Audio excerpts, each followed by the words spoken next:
안녕하세요, 이건입니다. 토트넘이 29일 벨기에 원정에서 졌습니다. 벨기에 엔트워프에서 열린 유로파리그 제2조 조별리그 2차전에서 0대1로 패배를 했는데요. 이 경기 패배로 토트넘은 앞으로 시즌 중에 풀어야 될 숙제를 상당히 많이 떠안게 됐습니다. 어떤 숙제인지 하나하나 살펴보도록 하시죠. 지난번 26일 번리와의 경기 후에 무리뉴 감독은 기자회견에서 토트넘이 타이틀 도전자인가 라는 그런 질문을 받았습니다. 여기에 대해서 무리뉴 감독이 난 단 한 번도 토트넘이 우승 도전자라고 생각한 적이 없다. 우리가 누구를 상대를 하든 어디서 플레이를 하든 이기는데 이렇게 집중하고 그렇게 한다 라고 이야기를 했습니다. 그러면서 한번 지켜보자 라고 했는데 아직까지는 우승을 논할 단계는 아니다 라고 말을 했습니다. 이게 주전 선수들의 경기력만 보면 어떻게 보면 리그 우승이라든지 여러 우승을 다툴만 합니다.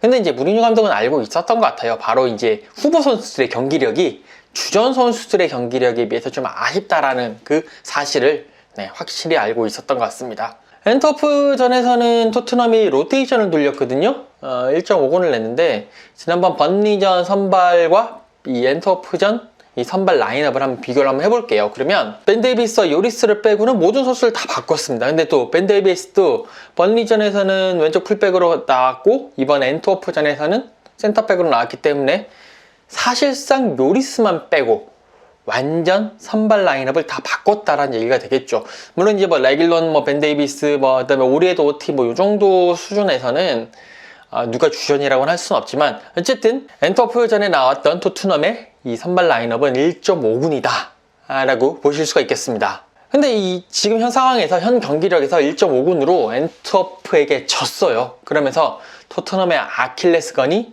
여실히 드러났는데 이 1.5군으로 나선 전반은 정말 최악의 경기력을 보여줬습니다. 거기에 골까지 허용을 하면서 0대1로 이제 끌려가게 됐고요. 결국 무리뉴 감독은 후반전을 앞두고 대거 4명을 그냥 하프타임에 교체를 했습니다. 그리고 또 베일도 빼고 케인 선수로 교체를 했죠. 경기 후에 패배하고 난 후에 무리뉴 감독은 11명 모두 바꾸고 싶었다 라고 이야기를 하면서 이 1.5군 그러니까 로테이션 했을 때 이 뒤에 있는 선수들의 경기력이 앞에 있는 선수들보다 조금 떨어진다는 것을 인정하는 그런 멘트도 날렸습니다. 이 경기력의 차이가 없게 만드는 것이 어떻게 보면 앞으로 향후 토트넘이 시즌을 수행하는 데 있어서 가장 큰 숙제 중에 하나다 라고 말씀을 드릴 수가 있겠습니다. 그럴 수밖에 없어요. 이게 시즌은 길고 특히 프리미어리그 같은 경우에는 대회도 많고 여러 가지 로테이션을 돌릴 때가 많거든요. 토트넘이 어떻게 보면 정말 최근 몇 년 사이에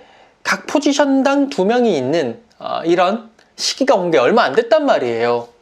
정말 로테이션을 딱 이제 돌릴 수 있는 시기가 딱 됐는데 선수 구성도 그렇고 그럼에도 불구하고 뒤에 있는 선수들의 경기력이 낮아진다는 거, 경기력이 떨어진다는 거, 이 부분은 정말 앞으로 시즌을 이끌어감에 있어가지고 토트넘이 좋은 성적을 내는 데 있어서 가장 큰 해결해야 될 키 숙제가 아닌가 싶습니다.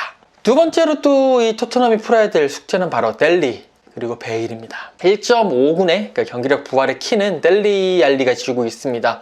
사실 델리 선수가 이날 선발 출전했지만 정말 경기력은 최악이었습니다. 4-2-3-1이지만 현실적으로 4-1-4-1 전형에서 로셀소와 함께 공격 2선을 맡았는데요. 델리 선수 진짜 패스미스를 많이 남발하더라고요. 동료 선수들과의 호흡도 안 맞고 여러가지 쉬운 패스도 미스를 하면서 흐름도 많이 끊었는데 정말 자신감 하락이 가장 큰 문제인 것 같습니다. 근데 이제 토트넘 입장에서는 델리가 부활을 해야 되는 것이 정말 숙제는 맞아요. 지금 토트넘 구성을 보면 원톱과 윙어 정말 합격점입니다. 그리고 또 충분히 딜을 바칠 만한 선수들도 어느 정도는 있을 수 있어요. 원톱은 케인이 확실히 있고 비니시우스도 엔터프전 전반에 그래도 열심히 뛰었고 뭔가 팀에 녹아드는 모습이 있었거든요. 린치와의 경기도 그렇고 어느 정도 조금만 더 따라오면 될 것 같고 윙어야 손흥민 선수는 지금 거의 월드 클래스고 루카스 있죠. 여기에 또 베르베이는 조금 지금 아쉽습니다만 그럼에도 불구하고 이제 윙어도 어느 정도는 그래도 할 수 있는데 중앙 공격형 미드필드 이 자리가 지금 제일 애매합니다.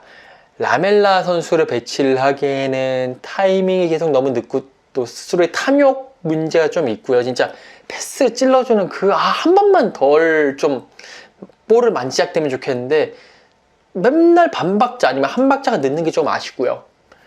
로셀소 선수도 패싱력은 좋긴 한데 좀 결정력이 좀 아쉬운 부분이 있죠. 특히나 예전에 이제 크리스티안 에릭센 선수를 비교를 했을 때 뭐 결정력이 좀 아쉬울 수 있고, 이런 상황에서 델리 선수가 이 최고 컨디션이었을 때는 정말 좋았어요. 뭐 패스, 드리블, 결정력까지 딱 좋았는데 지금은 자신감이 크게 하락을 하면서 경기력이 모두 다 떨어지고 말았습니다. 그렇기 때문에 무리뉴 감독 입장에서는 이 델리 선수의 경기력을 부활시키는 것이 올 시즌 토트넘의 장기 레이스의 성공의 열쇠다 라고 말씀을 드리겠습니다.